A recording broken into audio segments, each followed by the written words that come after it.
سلام بچه ها، چطورین؟ خوش اومدین به این ویدیو. توی این ویدیو میخواستم بهتون یاد بدم که چطوری با این بازی، یعنی نمیخوام یادتون بدم، خودتون نشون بدم مثلا این بازی چیه و چیکارا میتونین توش بکنین و در موردش که توضیح های کوچیکی بدم و دیگه حالا از 0 تا 100 این سرور رو من میخوام بهتون یاد بدم، سرور خانه MTA. قبل از که بریم جلوتر لطفا ویدیوی منو لایک کنین و سابسکرایب هم یادتون نره، یه کامنت انگلیسی هم بذاری، ممنونم ازت. خب بچه بریم که اصلا ببینیم این بازی چی به چیه و اینا. بچه ببینین این کلا MTA یه بازیه، یعنی GTA سن آندریاس توی آنلاین، یعنی GTA سن آندریاس آنلاین. بعد میتونین آنلاین بازی کنین با دوستاتون و اینا. من اومدم سرور خانه MTA و IP سرور، تلگرام سرور، یوتیوب سرور، هر چیزی که از سرور هست و پایین این ویدیو توی دیسکریپشن براتون میذارم یا اگر خواستین برین بهش سر بزن. وقتی میایین توی این بازی، اولین چیزی که خب شما نیاز دارین اینه که بچه باید برین یه دونه سیم کارت بگیرین. با دکمه F11 نقشتون باز میشه و با کنترلر وسط موس میتونین نقشه رو کوچیکا و بزرگ کنین. بعد بچه ببینین اینا سوپرمارکته، مارکت استیشن. به نزدیکترین مارکت استیشنتون برین. حالا بریم که بهتون نشون بدم که باید چی کار بکنین. و خب بچه اول از همه که وارد میشین T/جایزه فکر کنم باید بزنین، نمیدونم چون من خیلی وقت توی سرورم یادم رفته. میزنین و بهتون یه 2 میلیون یه جایزه میده که میتونین باش برین یه دونه ماشین بخرین، سیم کارت بخرین و کلا این مثلا استیشنه که کجا قرارش کجاست؟ چرا نیست؟ بریم گل بزنیم. چه مارکت هستش؟ بریم مارکت. چقدر اصلا عالیه. بریم دیگه الانش. آها نه بچه اینا نباید بیان، دم اینا نباید بیان. این یعنی چی؟ یعنی خریت محض، نه خریت نسبی هم نه، خریت محض، یعنی خود خری، نه اینکه مثل خری. اصلا مصدری، معنی مصدری میده، خر بودن تویی. چرا دیگه بابا باید دم همینا بیایم دیگه. خودم هم مثلا قاطی کردم باید کجا بریم. تو نیست بچه بزنیم پیاده شیم ببینیم چی به چی و از کلای مارکت چی به چی هست.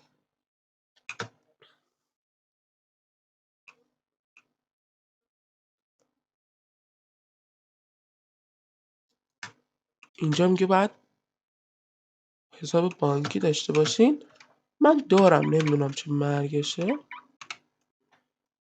خلاصه بچه بعد از اینکه سیم کارت رو گرفتیم من نمیدونم واقعا باید کجا بگیریم. بچه گفتم 2 میلیونه که گرفتین، 2 میلیونتون که گرفتین برین یه دونه ون بخر. خب ونم بچه ها میتونین بیاین دم این ماشین. نه این ماشین فروشی بچه ها باید حسابتون پرمیوم باشه، یعنی باید پول واقعی بدین. پرمیوم گلد نه، پرمیوم واقعی باشه. ولی واسه یه ماشینایی که اینجا هستن فقط باید پول بدین و یا اگه گلد داشته باشین. تو رو حال براتون میگم که پول چیه و گلد چیه. بچه ببینین پول، خب اون سبزه رو گوشه صفحه من میبینین، اون پولمونه. و اگر F1 رو بزنیم اینجا بچه ها لول و اینای منو نشون میده. میاین اینجا توی قسمت چیه میخواستم بچه ها بهتون بگم، حالا یکی یکی میریم جلو. اینجا بهتون میگه که چیا دارین و گواهینامه هاتون تا چه ساعتی هست. اینجا تفنگایی که داشته باشین با تیراشو بهتون میگه. اینجا اگه عضو فکشن یا شغلی باشین بهتون میگه که خب توی ویدیوهای بعدی بهتون میگم. اینجا توی شاپ میتونین بیاین چیز بخرین و گلد. چه گلد اینه شما میتونین با گلد ماشین بخرین و حالا خونه نه، خونه رو فقط بچه‌ها میتونین با پول بخرین، با دلار. بعد دیگه کلا بریم الان دم این ماشین فروشیه. واو. آره خلاص بچه این ماشینم نبینین زیر پا من. اینه من لولم 14، یعنی کار کردم تا تونستم اینو در بیارم و اینو پول در بیارم و اینو بخرمش. ماشینتون رو قفل کنین و حالا با کسی حالا هر که اومد بیاین اینجا. اینجا چه تمام ماشینا هست، ولی من پیشنهادم اینه که اون 2 میلیونی که میاد دستتون زیاد ولخرجی نکنین و بیاین اینجا اینو بخرین، ونو بخرین که 500 تومنه، دلار هر چی ما میگیم تومن تو بازی. بعد شتابش هم 10 و 150 کیلومتر در ساعت هم میره. اگر خواستید نه یه کمی حالا بیشتر خرج کنین، پولی دوستتون بهتون داده اینا، سورن پلاس بچه‌ها بردارین. شتابش 25 یعنی خوبه نسبتا واسه اول کار. قیمتش هم 3,500,000 که بچه‌ها یادتون نره حتما برین ماشین رو فول کنین که خب میگم اونم توی ویدیوهای بعدی بهتون میگم. توی این ویدیو فقط آشنا شدیم وقتی که میایم توی بازی باید چی کار بکنیم با هم که نه خودتون باید چیکار کنین. ها بچه‌ها ببخشید من یادم رفته بود بهتون بگم، باید بیاین توی این قسمت سبد خریده. من اشتباه بردمتون اونجا. بریم دم این سبد خریده. اینجا رو هم بچه‌ها اسمش اده، حالا بعد میام براتون توضیح میدم که چی به چی. اوف لامبو رو به فنا دادیم و اینجا بچه‌ها باید بیاین لاک میکنین، میاین داخل، میاین توی این قسمت اینجا زدا میزنین و میاین یه دونه سیم کارت میخرین، یه دونه دفتر مخاطبین و یه دونه هم شارژ زیاد بخرین. اون سیگارش هم کاملا بچه‌ها یه چیز چرت. کلا اینا رو که خریدید با دکمه خودم هم دکمه‌شو یادم رفته، با یه دکمه بود بچه‌ها گوشی میومد بالا. چه دکمه‌ای بود نمیدونم چون من توی سرور دیگه هم بازی کردم یادم رفته این. بریم با دکمه F آشناتون کنم. F1 خب گفتم استاتتون رو میاره و اینا رو هم توضیح دادم یکی یکی. F2 کار خاصی نمیکنه. F3 اینجا رو براتون میاره که خب کاری کرده باشید و اینا میتونید بیاید پولش رو دریافت بکنید دیگه. اگر کاری کردید کمکی به جایی کردید اینا میتونید بیاید اینجا پولش رو دریافت بکنید. بعد اینجا هم همینطوره دقیقا. و حالا چطوری میتونم لولمو ببرم بالا؟ سوال خیلیاتونه. ببینین بچه‌ها میرین توی قسمت استاتستون اینجا نوشته رسپکت. هر 1 ساعتی که تو بازی باشین یه دونه رسپکت بهتون میده. نبینین این 33/45 چون من لولم 4. شما که لولتون 1 باشه فکر کنم باید 4 تا رسپکت بیارین تا بتونین لولتون رو بکنین 2. یوزر نمیدونه اینجا مینویسه، ایمیل دونه اینجا مینویسه، اسم واقعیتون هم اینجا مینویسه، اینکه چند مردین یا زنین خانومین چی اینجا مینویسه، سنتون رو مینویسه، رفرش آیدی. بچه‌ها اومدین توی بازی رفرش آیدی منو بزنین 1 میلیون بیشتر هدیه میده اگه رفرش یکی بزنین. مانی اینجا مینویسه و اینم نامبر من توی بازی هستش. بعد دیگه این ریجستر همه یعنی که اومدم تو بازی. لاست لاگین یعنی آخرین باری که فکر کنم نمیدونم دقیقا پلی تایم از 154 ساعت تو بازی بودم.